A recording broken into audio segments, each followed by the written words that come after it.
بلدہ پاکستان میں ایک بار پھر خوش آمدید۔ آج جو موضوع زیر بحث ہے وہ ہے کہ مسلکی اختلافات کہیں دہشت گردی کا باعث تو نہیں بن رہے، اور ہمارے سوالات کا سلسلہ جاری ہے۔ جی میرے دوست۔ ڈاکٹر صاحب، مسلمانوں کی آپس کی تفریق نے اسپین کی عظیم الشان سلطنت جو ہے اسے برباد کر دیا، وہاں نام و نشان بھی نہ رہا۔ یہاں بھی کم و بیش 800 سال ہو گیا ہمیں حکومت کرتے ہوئے کسی نہ کسی شکل میں، ابھی زرداری صاحب کی صورت میں۔ تو کیا خیال ہے کہ یہ جو مطلب آپ کی بصیرت کیا فرماتی ہے کہ یہ جو اسپین میں ہوا، آپس کی تفریق انتہا کو پہنچ چکی یہاں بھی، تو یہاں آپ کیا دیکھتے ہیں کہ کیا ہوگا؟ پاکستان رہے گا، نہیں رہے گا، کیسا رہے گا؟ آپس کی تفریق کیا مخصوص سیاسی نتائج بھی پیدا کرتی ہے؟ یہ میرا خیال ہے کہ بڑا اہم کوشچن ہے یہ۔ اس وقت صورتحال بدقسمتی سے یہ ہوئی ہے کہ ہم پر اللہ کی طرف سے جو ذمہ داری عائد ہوتی ہے، بجائے اس کے کہ ہم اس کو احسن طریقے سے نبھائیں، ہم ایک دوسرے سے لڑ رہے ہیں، ایک دوسرے کے اوپر الزام تراشی کر رہے ہیں، جس کے نتیجے میں ہماری اس کمزوری سے دشمن فائدہ اٹھا رہا ہے۔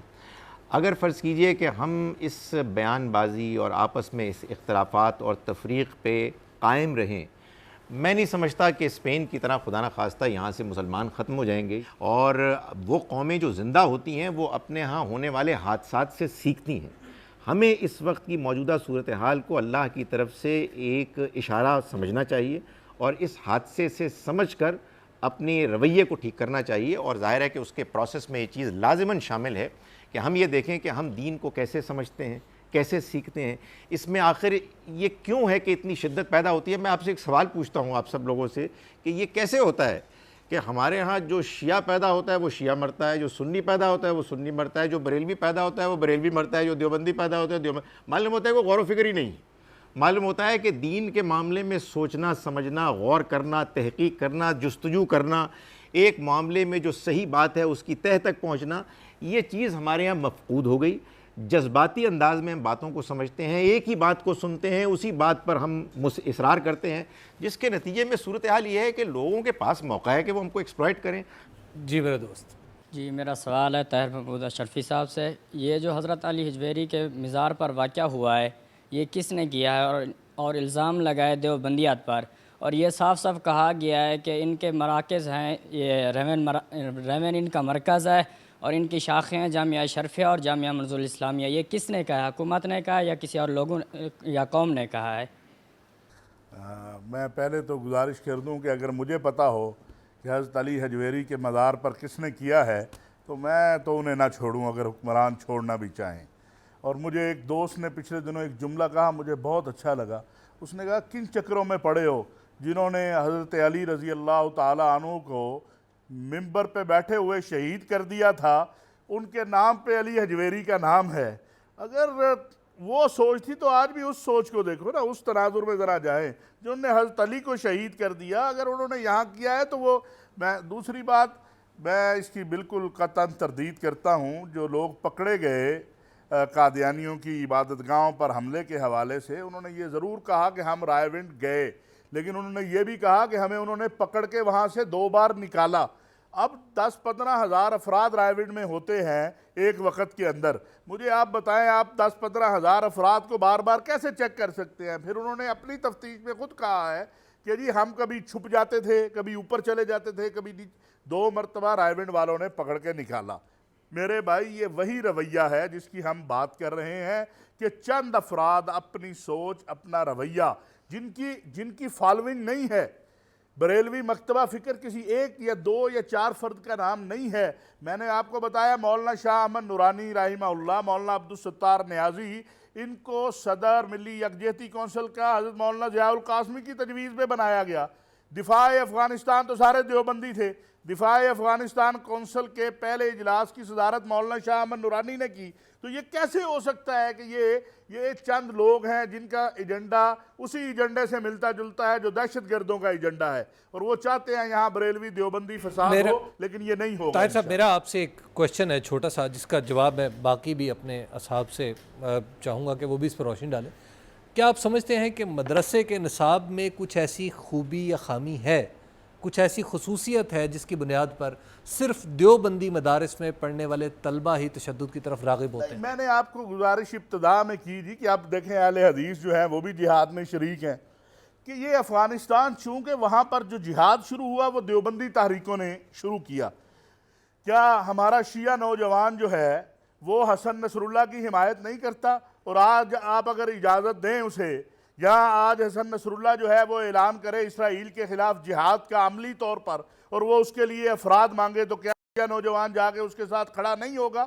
یہ بات نہیں ہے۔ بات یہ ہے کہ 30 سالوں سے، یا پہلے 10 سال آپ کہہ لیں، سارا جہاد دیوبندیوں کے کندھوں پر رہا افغانستان کا۔ اس وجہ سے ہمارا نوجوان جو تھا اس طرف راغب تھا۔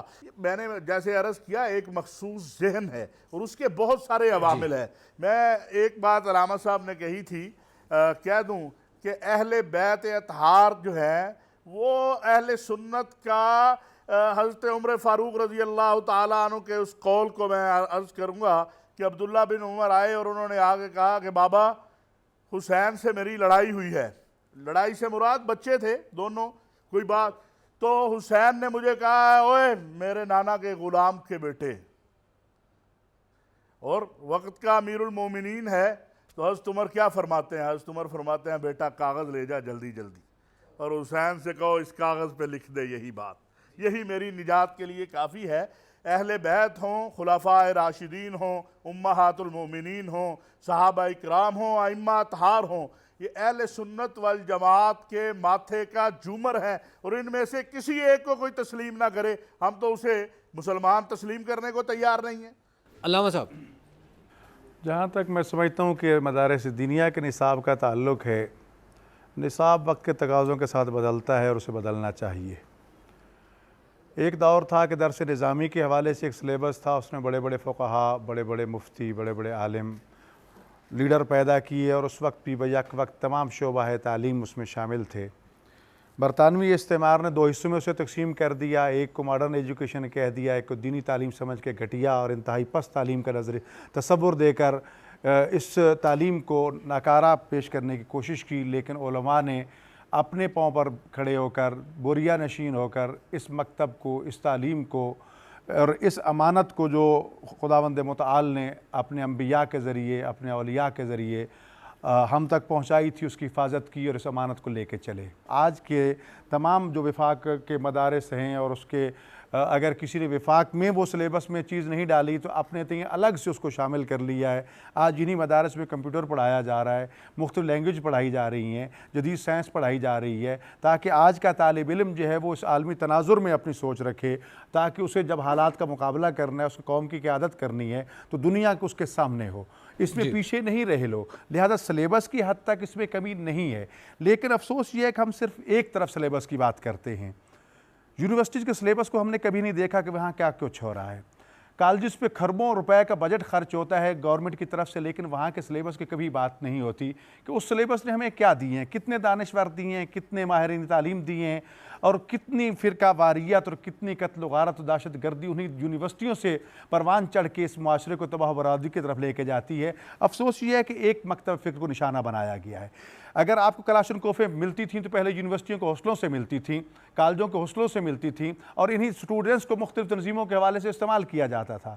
آج اس کا رخ دینی مدارس طرف موڑا گیا ہے، لیکن دینی مدارس کا معاملہ جو ہے، میں سمجھتا ہوں یہ حقیقت ہے، ابھی اشرفی صاحب بھی کہہ رہے تھے، اس سے انکار نہیں ہے کہ کچھ مدارس ایسے ہیں کہ جو اس میں انوالو رہے، شاید آج بھی ہوں، لیکن کسی شاذ کو کل پہ نافذ نہیں کیا جا سکتا۔ کسی ایک کی غلطی کو پورے مکتب کو یا پورے نظریے کو یا پورے ایک جو گروہ ہے اس کو بدنام نہیں کیا جا سکتا۔ لیکن سوال اس وقت یہ ہے کہ یہ بات نہیں ہے کہ سلیبس ایسا کچھ کر رہا ہے۔ ہاں، جہاد کی جو تفسیر قرآن و سنت دیتی ہے، اس کو اگر ہم صحیح معنوں میں پیش کریں تو اس میں بہت سی رکاوٹیں بھی پیدا ہوتی ہیں، اور ابھی بات ہو رہی تھی جہاد کے حوالے سے کہ جہاد کس کو کرنا چاہیے، کہ ہر فرد کو اختیار ہے، واجب ہر ایک پر ہے، لیکن اس میں نظم و ضبط اولین شرط ہے۔ بات وہی ہے کہ کچھ لوگ ایسے کہ جو ان چیزوں کو اپنے مقاصد کے لیے استعمال کرتے ہیں، اور میں سمجھتا ہوں کہ ان کا تعلق مدارس سے باہر ہے۔